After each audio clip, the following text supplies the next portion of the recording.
Radhe Radhe friends, welcome to Sara classes. आइए हम लोग स्टडी करते हैं नॉन मेटल की प्रॉपर्टीज़ के बारे में। हम लोगों ने फिज़िकल प्रॉपर्टीज़ पढ़ी थी मेटल्स की, अब नॉन मेटल्स की प्रॉपर्टीज़ को हम लोग स्टडी करते हैं। तो इन previous class you have learned there are very few non-metals as compared to metals. Some of the examples of non-metals are carbon, sulfur, iodine, oxygen, hydrogen, etc. The non-metals are either solid or gas except bromine, which is a liquid. Do non-metals also have physical properties similar to the metals of the metals? इसको हम find out करते हैं। हम non metals अब पढ़ने जा रहे हैं। इसमें कुछ नॉन मेटल्स जैसे कि कार्बन है, सल्फ़र है, आयोडीन है, ऑक्सीजन है, हाइड्रोजन है, ये सब क्या है, नॉन मेटल्स हैं। ये या तो सॉलिड फॉर्म में होते हैं या तो गैसियस फॉर्म में होते हैं। और सिर्फ ब्रोमीन को छोड़कर, ब्रोमीन क्या है, ब्रोमीन लिक्विड फॉर्म में होता है। तो इनकी भी प्रॉपर्टी क्या मेटल की तरह होती है, इसको हम एक्टिविटीज़ के थ्रू लर्न करेंगे। Collect sample of carbon, coal and graphite, sulphur and iodine, carry out the activity 3.1 to 3.4 and 3.6 with these non-metals and record your observation। जो हम लोगों ने एक्टिविटीज़ पढ़ी हैं जैसे 3.1 से लेकर 3.4 और 3.6 तक की, 3.5 को छोड़कर, ठीक है।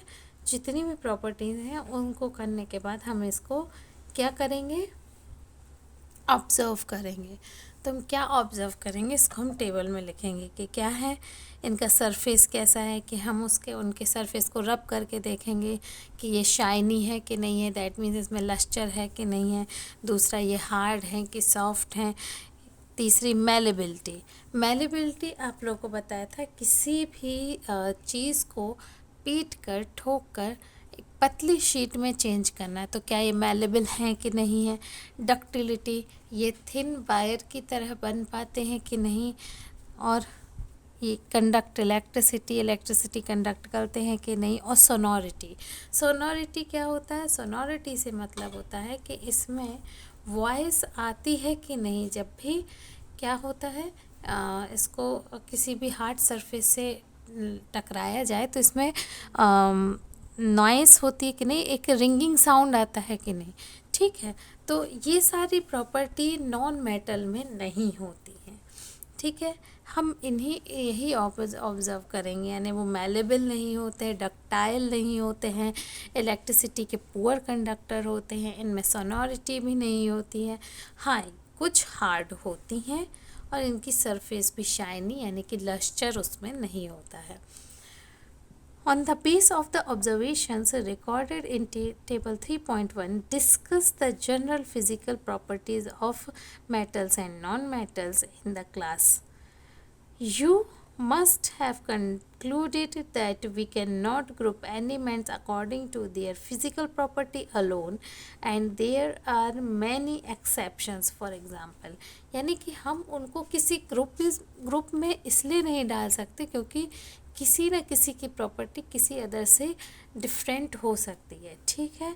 तो हम इसको एक्सेप्शंस में लेकर चलते हैं। जैसे कि आगे हम देखते हैं, ऑल मेटल्स एक्सेप्ट मर्क्यूरी, जितनी भी मेटल्स हैं, सारी मेटल कैसी होती है, सॉलिड। लेकिन मर्क्यूरी भी एक मेटल है, लेकिन वो कैसी होती है, लिक्विड होती है। Exist as solid in the room temperature, ठीक है ना। मर्क्यूरी को छोड़कर जितनी भी सॉलिड्स हैं वो रूम टेम्परेचर पर कैसे होते हैं, सॉलिड होते हैं, ठीक है। In activity 3.5 you have observed that metals have high melting point, ठीक है ना।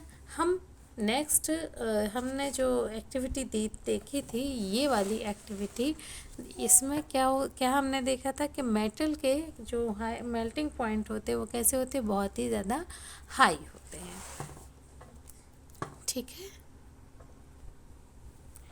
ठीक है। बट गैलेनियम और सीजियम एक ऐसे मेटल हैं जिनके बहुत ही ज़्यादा लो मेल्टिंग पॉइंट होते हैं।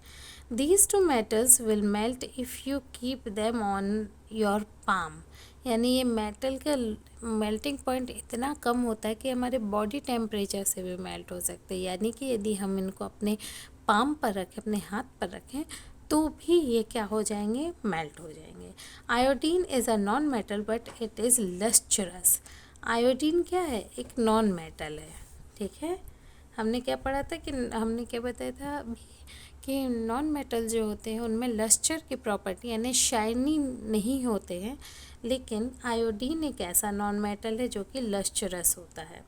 Carbon is a non metal that can exist in different forms, each form is called allotrope, ठीक है। कार्बन जो है एक नॉन मेटल है, लेकिन ये क्या होता है, अलग अलग फॉर्म में एग्जिस्ट करता है और इसके हर फॉर्म को एलोट्रॉप कहा जाता है।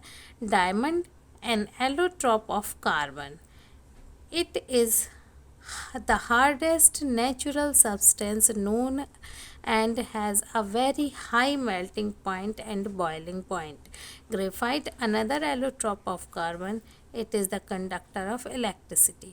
ठीक है ना। डायमंड जो है वो एक एलोट्रॉफ है किसका, कार्बन का, और इसका हाई मेल्टिंग पॉइंट और बॉइलिंग पॉइंट भी होता है। इसके अलावा यदि ग्रेफाइट की बात करें तो ग्रेफाइट क्या होता है, ये भी कार्बन का एलोट्रॉप है, लेकिन ये क्या करता है, इलेक्ट्रिसिटी को कंडक्ट करता है। Alkali metals lithium, sodium, potassium are the soft that they can cut with the knife. They have low densities and low melting point. Alkali metal यानी कि वो सारे मेटल जिनका कि pH क्या होता है 7 से 14 के बीच का होता है, ठीक है। जैसे कि लिथियम, सोडियम, पोटेशियम, ये सॉफ्ट होते हैं और क्या होते हैं, ये नाइफ से भी इजीली कट हो जाते हैं और इनकी डेंसिटी लो होती है और इनका मेल्टिंग पॉइंट भी कैसा होता है, लो होता है। तो ये थी एक प्रॉपर्टी मेटल और नॉन मेटल को कंपेयर करते हुए। आगे की क्लास में हम लोग इस एक्टिविटी 3.8 के थ्रू हम उसकी अदर प्रॉपर्टीज़ पर आएंगे। तब तक के लिए यदि आपको मेरी क्लास पसंद आई हो तो please like, share and subscribe my channel. Thank you once again. Radhe Radhe.